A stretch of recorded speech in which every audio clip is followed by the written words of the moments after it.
The wilds of Alaska are a vast and untamed frontier. Alaska has a wild serenity about the place. You can be a hero or a villain. That's the magic about Alaska. But the rugged wilderness also hides dark secrets. In a remote mining village, isolation is enough to make a man go mad. I never ever thought it'd happen in this small community. Not something like that. And for this small town, there is no escape. There wasn't much time to think. We didn't waste time.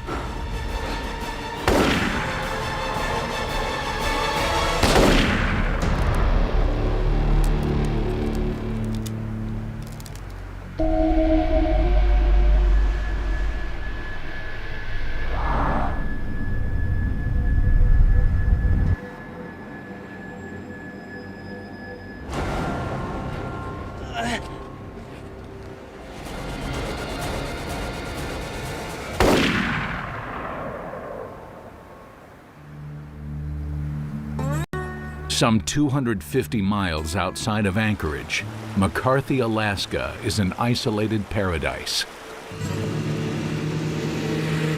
It is a place without electricity or running water.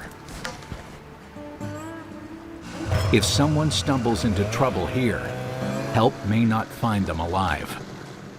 There's no 911. Like the little sign says, I don't dial 911, and there's a guy standing there with a gun.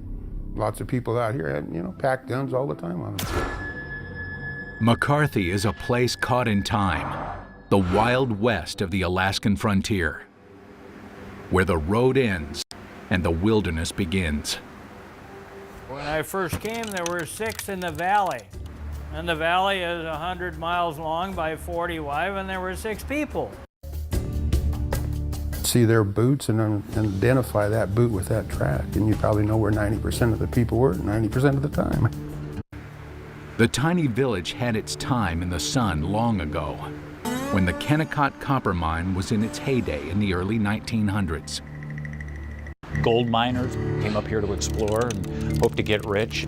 McCarthy was one of these places where it had great deposits of certain types of minerals. By 1930, miners had drilled Kennecott dry. But some 50 years later, wildcatters struck gold, black gold. The Trans-Alaska Pipeline had just been finished. Oil had just begun flowing through the pipeline. The state was in line for untold riches. The state was going to grow. It was inevitable. Today, McCarthy is still a ghost town, a spot where hardy individualists settle. It's about the most beautiful place I've ever seen. My front yard is as fantastic as it gets.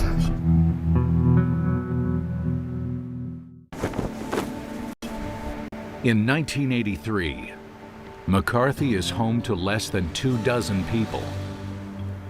All live in relatively primitive cabins within a 50-mile radius of the airstrip, including Les and Flo Hegland, the town's unofficial postmasters. In the winter, the town's only link to the outside world is the mail plane that lands once a week, if the weather is good. Without the mail plane, McCarthy is totally cut off. There was no communication in 1983 in the middle of winter. There was nobody here that owned a single sideband or a radio. You had to go out to make contact or talk to the mail pilot when he came. Every Tuesday, the townspeople gather at the Heglands for coffee and cobbler and wait for the plane to deliver their mail and groceries. So everybody would just kind of descend on the place. It was a social event. We would drink coffee and chat and what was going on. After socializing, residents drive to the airstrip via snowmobiles and dog sleds to meet the plane. The gathering is a weekly ritual. But one snowy March day, the get-together takes a fatal turn.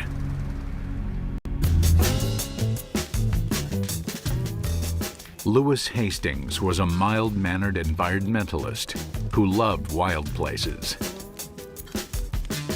Hastings left California and his job as a computer programmer 3 years earlier.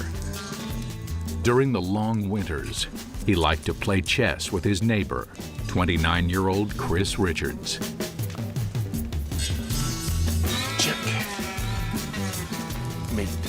He occasionally would go play games or cards with Chris, but for the most part, he didn't interact with other people. And he was somewhat aloof, but not in a cold way. Hastings' visits to Chris's cabin were rare, so Chris is surprised to see Lewis on the morning of March 1st, 1983.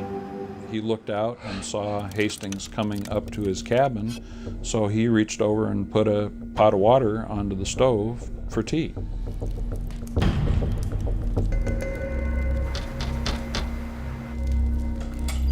Hey, Lewis, come on in.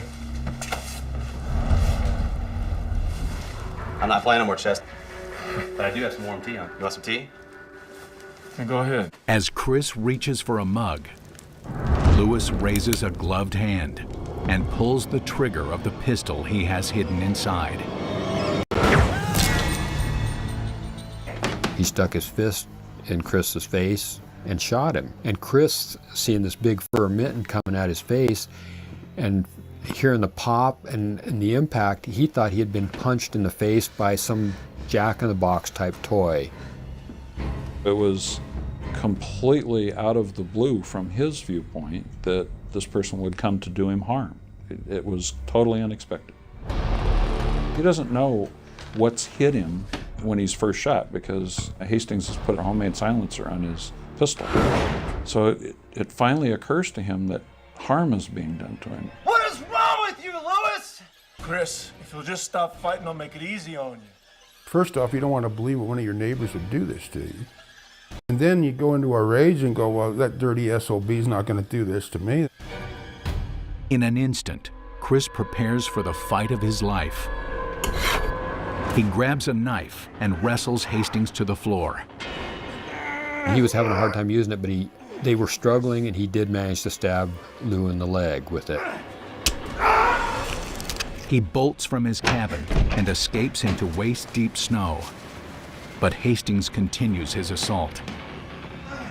Lou's gun jammed inside of his mitten, so he went and got his .223, which he'd left outside. And Chris was 100 yards down the trail by now, and Lou started shooting at him and shot at him several times. Wounded and bleeding, Richards heads toward his neighbors to get help. He fears Hastings has gone mad and that he may not be his only target. Richards must find a way to warn his neighbors that a crazed gunman is on the loose.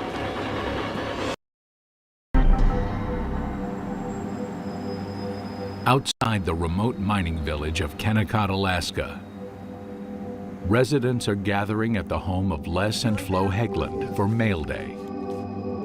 They have no idea that a lone gunman is on the prowl, already wounding Chris Richards.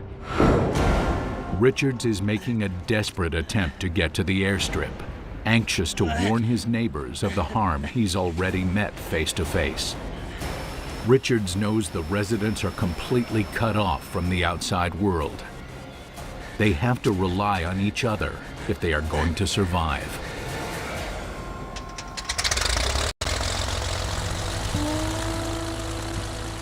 Pilot Gary Green has long called McCarthy home. He moved to the area in 1973, swelling the town population to 7. If you don't like a little more hardship, a harder way of living, McCarthy won't agree with you. We've not kept pace with the modern world. Despite the indescribable beauty, the terrain is severe and unforgiving.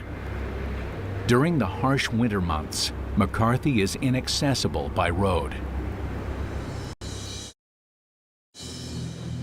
81-year-old Jim Edwards is considered one of the pioneers. More than 50 years ago, he logged in the timber to build his house by hand. The people that live here, the ones that succeed in living here are the ones who will do it for themselves. You fix it yourself, or you build it yourself, and whatever. If you want electricity, make it. If you want water, fetch it, you know? On the morning of March 1st, Jim Edwards and his wife Maxine are just 2 weeks shy of their 25th wedding anniversary. She was very capable, living out here, doing this. She helped build this house. I did the structural work, and she did a lot of the finish work herself. And she could take in and get into it and do it, and complete it, take care of things. First class. To get her mail, Maxine crosses the frozen Kennecott River and heads toward the Hegland's house. She's expecting an anniversary present from her children. Oh, there was a silver platter for 25 years, being mailed in. My kids, they mailed us a silver platter as a gift. As Maxine heads toward the Hegland's home, she has no idea that Chris Richards is fighting for his own life to try and save hers. Bleeding profusely, Chris churns through the snow toward the tourist lodge, looking for someone to help him warn the others. You know, until you get into a situation like that, the will to survive, you don't really think about it. But once you're in that situation, you will do anything you can to make it better to get out of that situation. You wanted to live. Hello? Is anybody home? Unfortunately, the lodge is empty. He goes through the building and comes out the other side with a plan to make it to somebody else's cabin to get help. Meanwhile, Chris has no idea that Hastings has followed his bloody tracks to the lodge. And Hastings apparently doesn't know that he's gotten out of the building and thinks he's still in there, and so Hastings sets the building on fire and burns the building down, hoping to burn him up with the building. But Chris makes his way through the wilderness toward another cabin. He plays it smart in that he doesn't go down the trail. He thinks, if I go down the trail, I have a chance of being found by Hastings. So he goes through the snow. He's cold, he's been shot twice, and he makes it to a cabin.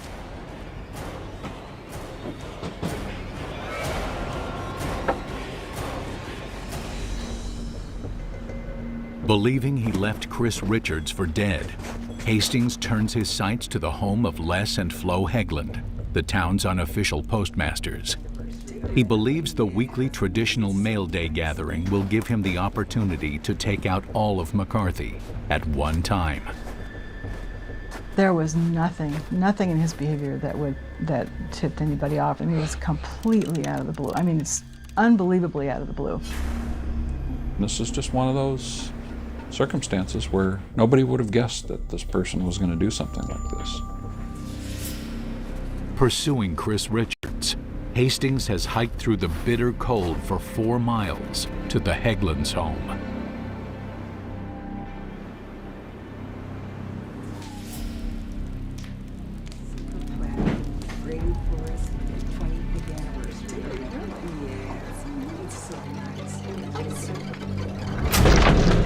Hastings bursts through the door of the Hegland's home. What are you doing here?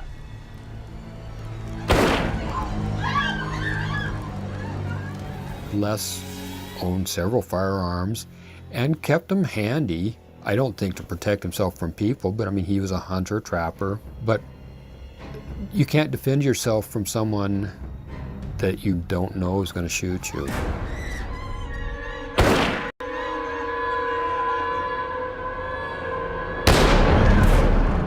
Les, his wife Flo, and their friend Maxine, who had just arrived, are killed instantly.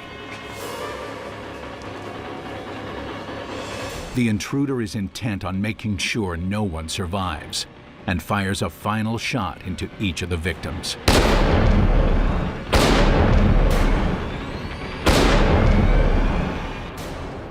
the classic coup de grace. It's done, it's over. It's just a matter of there is no coming back from that shot. He then methodically moves the bodies into a back room before any others arrive.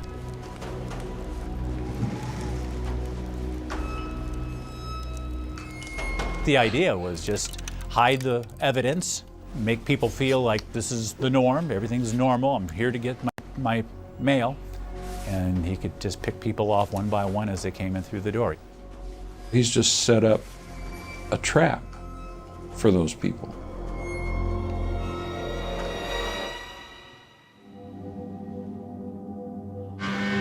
One by one, they head toward the home of Les and Flo Hegland, completely unaware of the carnage inside. Knowing the mail plane is fast approaching and that others will soon be arriving, he scrambles to hide the evidence. He even took a rag rug from one part of the house into the kitchen to cover up the pool of blood where he'd killed these people, so that the subsequent people arriving would come on into the house like they normally do and not see anything out of the ordinary. Once they're inside, he's got them. There's no way for him to escape before he has an opportunity to kill them. At the time, it just seemed like the act of a madman. The remote mining village of McCarthy, Alaska is nestled in near complete isolation. People live there in solitude, knowing if they hear a neighbor cry for help, there's no one to call. Life in Alaska, when you're living in a place as remote as McCarthy, can be incredibly dangerous. It's life or death. There's nothing in between. 3 residents of McCarthy are already dead, and a lone gunman lies in wait, ready to kill again.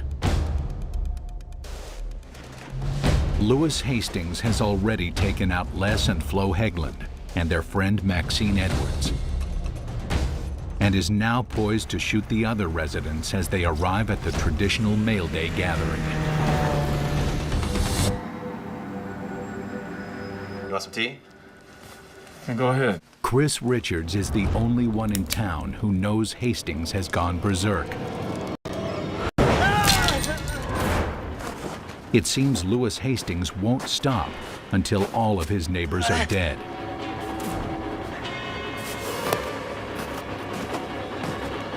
But Chris Richards has no idea why.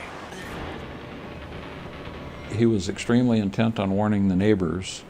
He was also extremely intent on surviving. And people do some incredible things when they're trying to survive. He breaks a window and rummages through the closets of a neighbor's hunting cabin. There, he outfits himself in boots, a parka, and snowshoes, but there are no weapons to be found.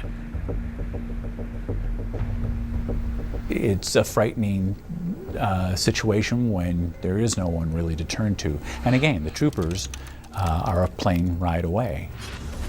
Unarmed and terrified he might cross paths with the neighbor who already shot him multiple times, Chris makes his way to the cabin of Tim and Amy Nash, newlyweds who had only recently returned home to McCarthy. He couldn't make the snowshoes work, and he crawled on his hands and knees for forever, just thinking, I gotta warn my friends. And he did make it to Tim and Amy's house. It's such a nice afternoon. 38-year-old Tim Nash and his 25-year-old wife Amy had been married outside of Alaska the previous Christmas. I think it started out as almost like a distraction, and then she just went with it. Amy came out and stayed in a cabin. I'm thinking she might have been staying by herself. And when a young gal comes to McCarthy in the winter and stays at a cabin, they usually need some help, or there's somebody that thinks they do. So they met. The two quickly fell for one another and tied the knot only months after they met. They had just returned to Tim's cabin on Valentine's Day.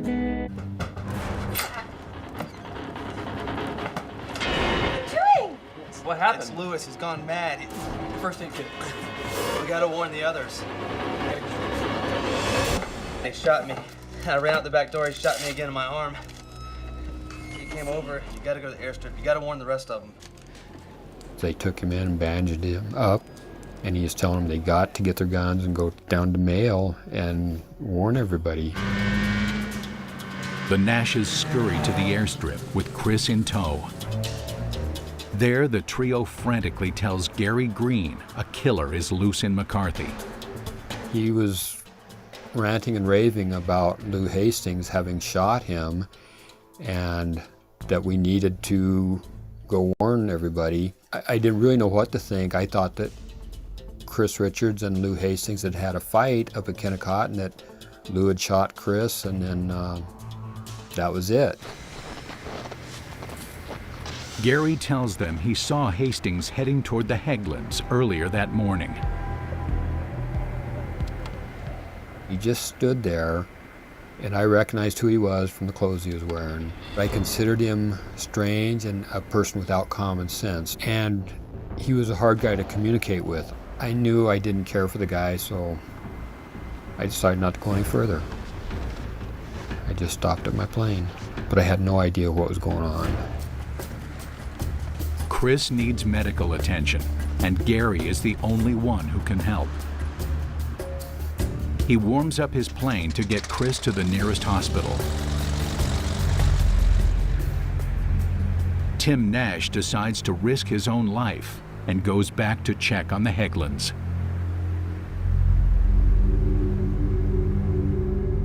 Tim arrives to find the Heglands door off the hinges. He has no idea where Lewis Hastings is. Tim snuck up to the door, and down low there's windows that went from the house to the porch, and Tim tried to stay below those windows.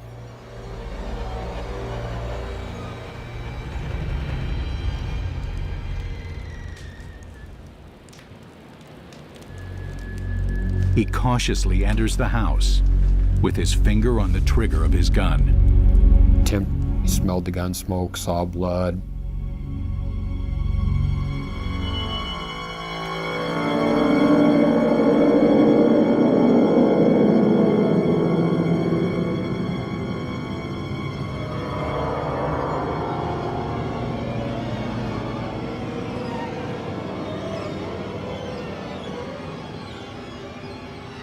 He's met by Hastings' gunfire. He is shot in the leg and hastily fires back. Tim rushes out of the cabin and runs for his life. He hobbles back to the airstrip and confirms Chris Richards and Amy's worst fears. What happened to you? It's Lewis.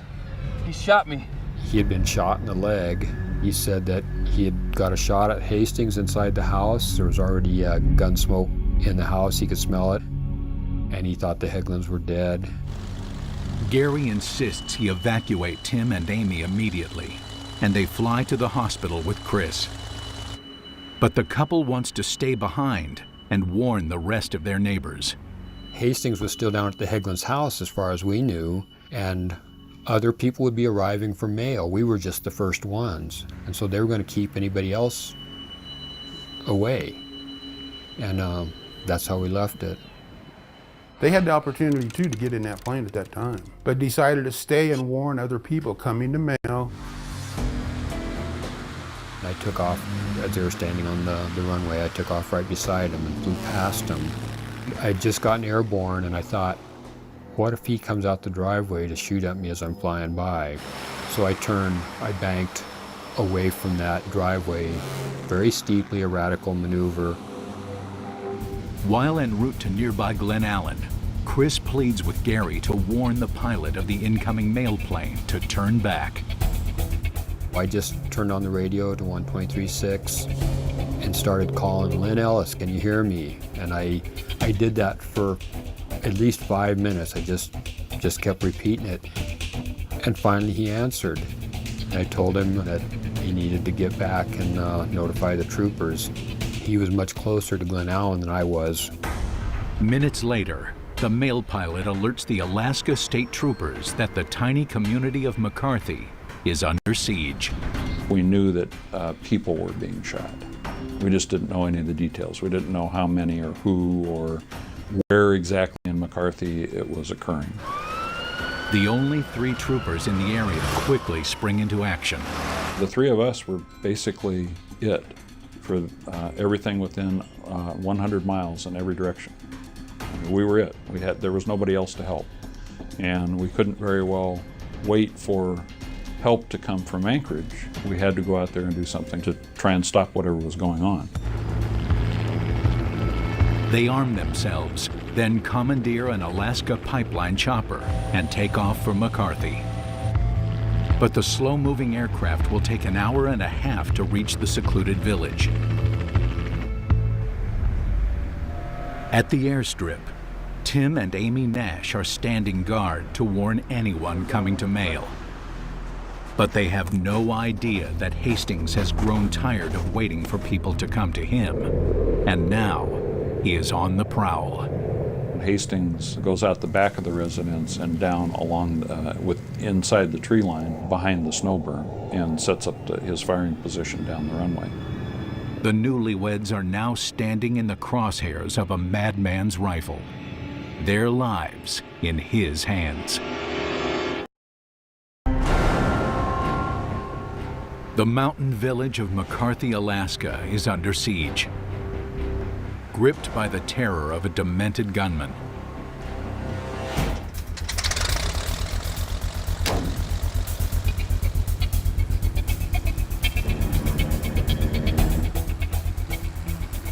As pilot Gary Green scrambles to lift a wounded Chris Richards to safety,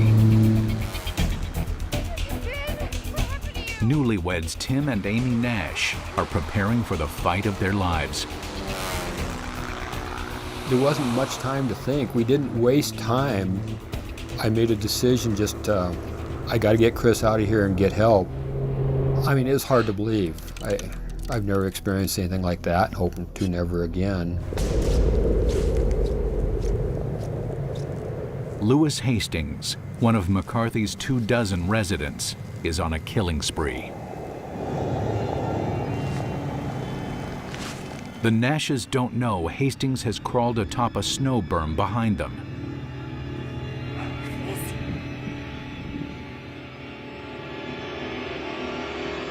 In an instant, He shot Tim in the back. And then as Amy ran towards Tim, he shot her too.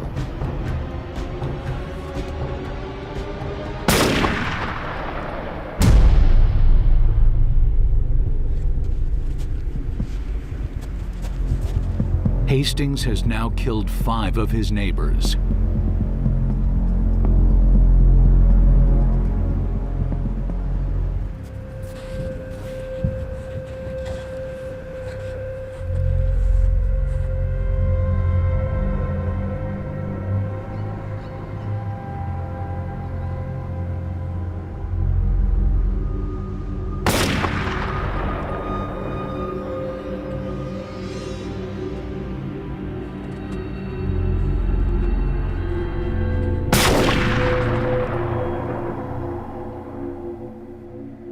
He tries to hide the Nash's bodies behind a snow berm, out of sight of the approaching mail plane. He doesn't know that Gary Green warned the mail pilot to stay away. But he hears the roar of a snow machine and sees Harley King and Donna Byram approaching the airstrip. Harley King was from that older breed of gentleman, you know. You got to prove yourself to me, youngster, before, you know. But after I got to know him good, give your shirt off his back, you know, to help you out on things. Ordinarily, Harley and his wife would wait until after the mail flight to see if any mail had arrived for them. But their friend Donna planned to fly out on the mail plane, so Harley offered her a ride.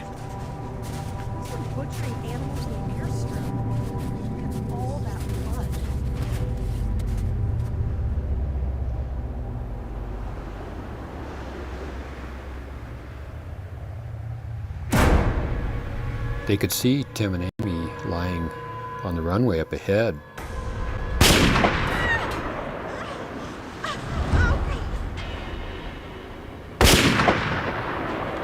Donna ran up to help Harley, and he could see Hastings walking down the runway towards them.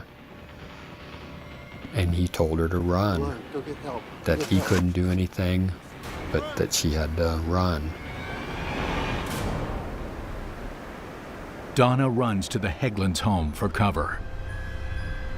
Afraid to enter, she hides out in the greenhouse. Within minutes, she hears the crunch of snow under the weight of footsteps. The other one ain't dead yet!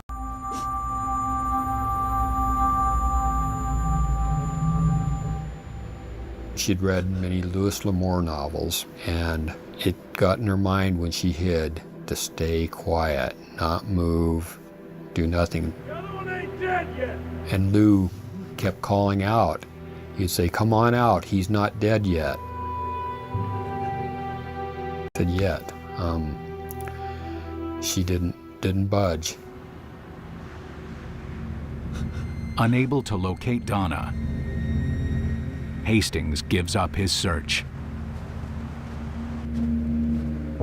Knowing he's leaving witnesses behind and his plan is unraveling, Hastings loads 2 duffel bags filled with weapons, ammunition, and survival gear onto the Nash's snow machine and heads off into the wilderness.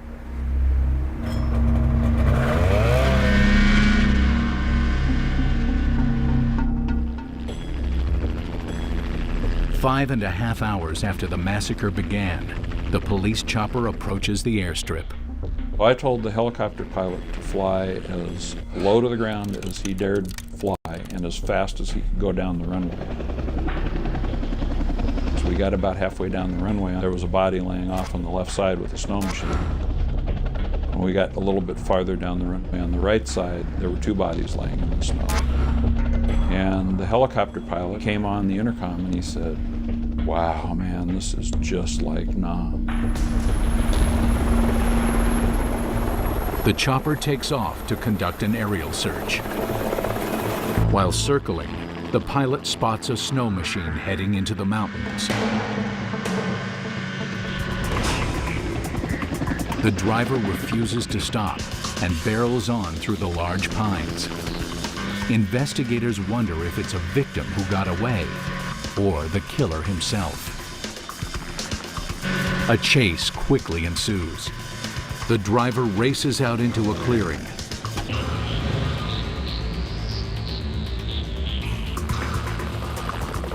The chopper swoops down, and the driver acknowledges the authorities with a wave. We were not in a trooper helicopter. We were in a commandeered Alaska Helicopters helicopter, which turned out to be quite lucky for us. Hastings thought he was going to get a ride into town.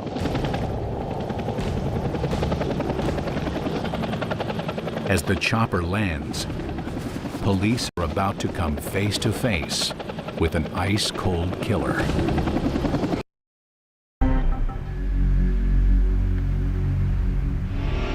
Nearly 6 hours after a lone gunman wages all-out assault on secluded McCarthy, Alaska, authorities are desperate to catch the killer. They've surrounded a man frantically fleeing the area on a snow machine, but don't know if he's a victim or the gunman. We were on the ground and pointed in on him with our weapons. And we were yelling at him to get down on the ground, put his hands up, get down on the ground. And he stood there, he hesitated. He would start to put his hands up and then he would put them back down. There was a Mini 14 with a 30-round clip, a round in the chamber and the safety off, laying from the seat of the snow machine up through the handlebars. And what he was doing was trying to decide whether or not he could win the gunfight. But the troopers don't back down, and the driver quickly concedes, hoping he can fool police with a quick-witted scheme. Oh, hey. Who are you? I'm Chris Richards. I come from Louis Hastings. Hands up, keep them up. Louis Hastings is shooting up. I'm one of you guys. The problem, a major problem for him, was that he had his driver's license on him with his picture. So we were then quite certain that we had the right person. right, let's go.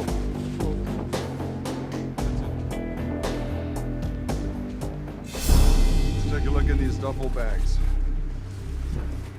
Authorities search Hastings' duffel bags and uncover an arsenal of weapons, along with 2,000 rounds of ammunition. Even more disturbing, they find what appears to be a hit list of names of state representatives and other prominent figures. One thing that was a little bit troubling was that he had particular people marked out, called out on that list. And so there was some indication that he had some intention of doing harm to the people on the list. With Hastings in custody, troopers return to the airstrip to search for survivors.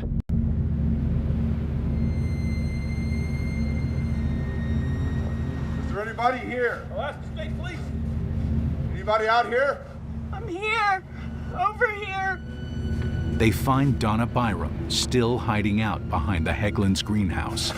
We're Alaska State Troopers, ma'am. Are you okay? Have you been hurt? Shot in the arm.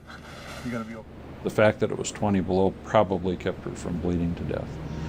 She hid out in the woods basically until we got there and we were able to entice her out of the woods. We're the good guys, it's okay.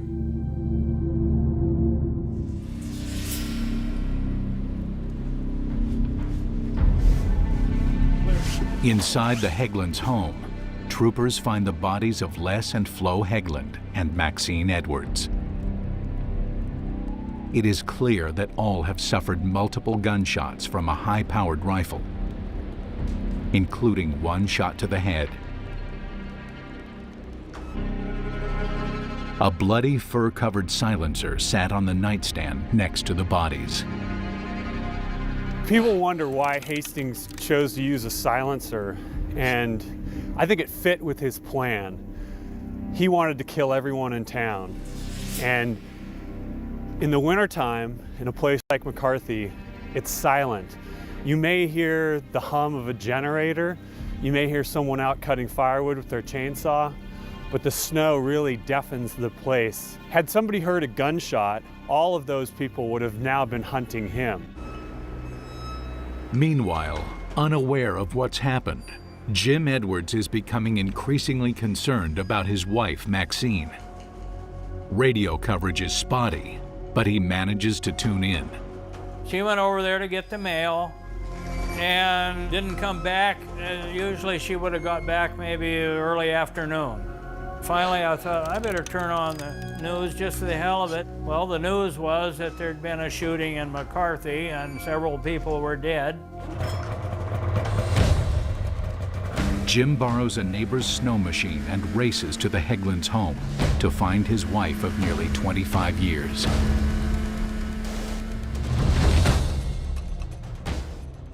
One of the policemen took me around through one bedroom or one little extra room and then back into the bedroom beside Les and Flo's bed. And there's a pile of bodies there. And Maxine was on top of the pile. Finally, I saw her, and it was just, wow, you know, and I just kind of went numb. It wasn't half the town, it was more than that. It was incomprehensible. That night I stayed with Lynn Ellis, and I don't drink. I mean, I'll have a drink, but I asked him for whiskey, which he had a bottle in the cabinet, and I took it to bed with me that night and drank myself to sleep.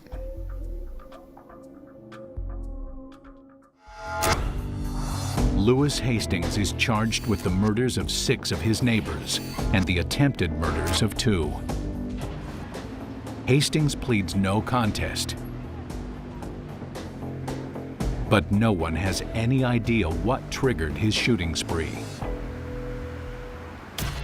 Apparently, Lewis Hastings had been angry for a long time, but nobody knew it.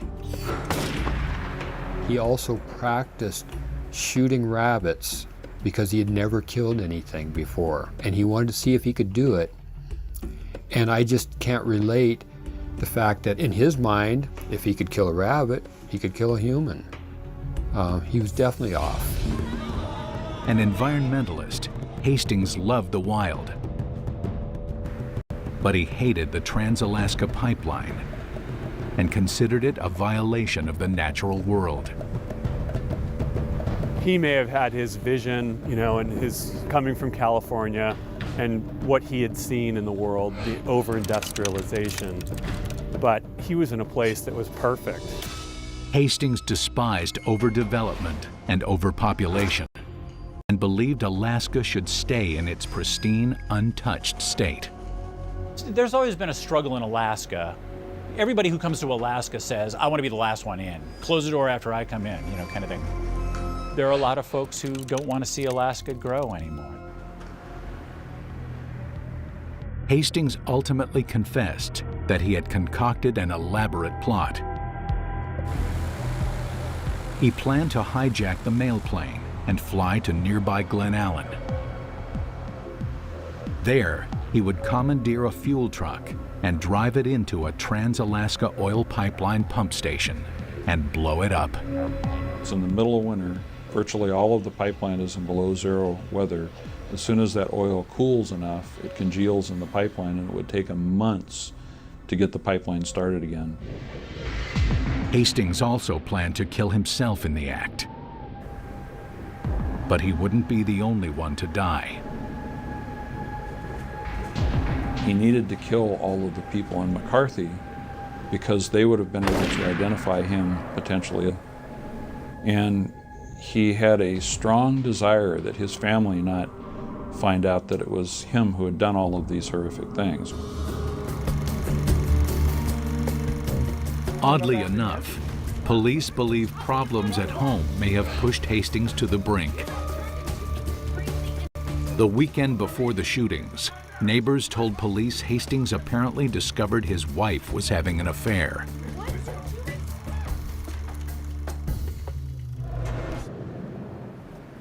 In his hostility, Hastings couldn't see the paradox in killing a town that existed without electricity, running water, or telephones.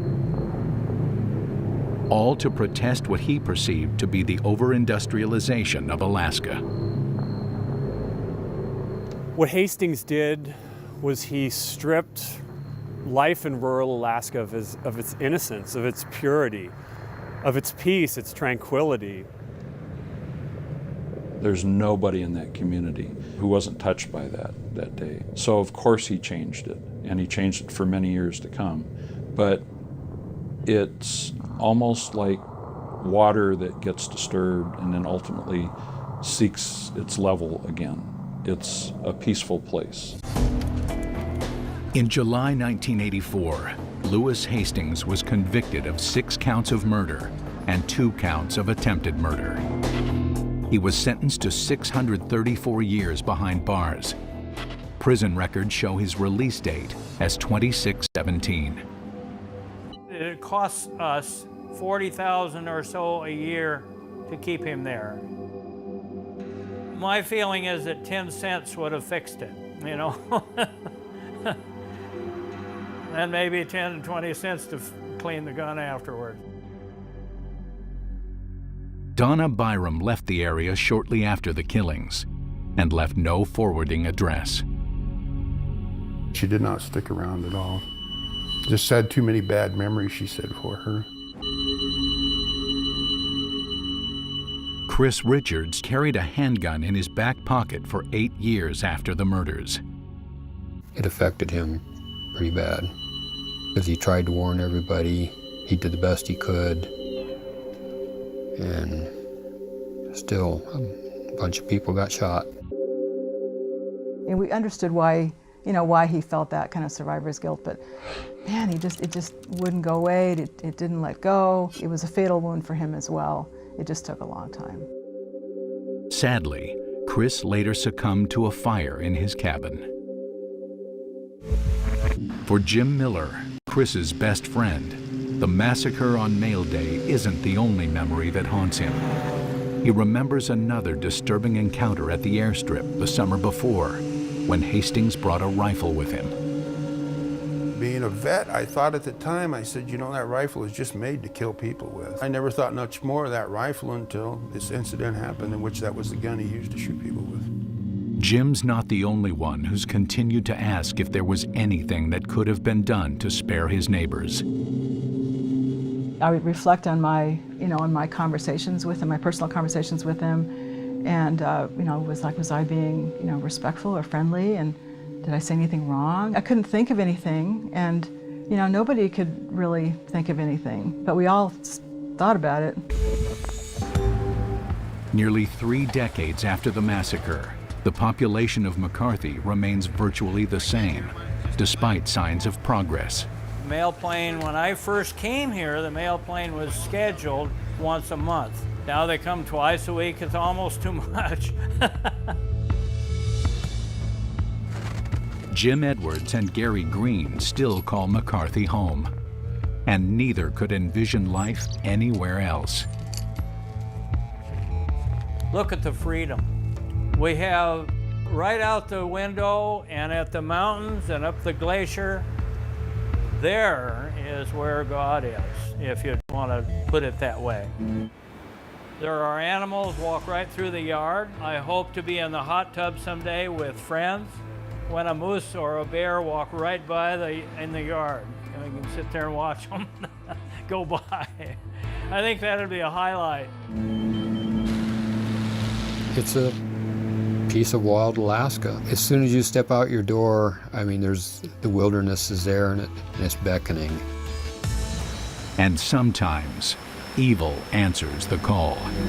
There's an emotion called solitude, and that can be one of the most amazing things about living in a place as remote as McCarthy. But that solitude, over time, can become psychotic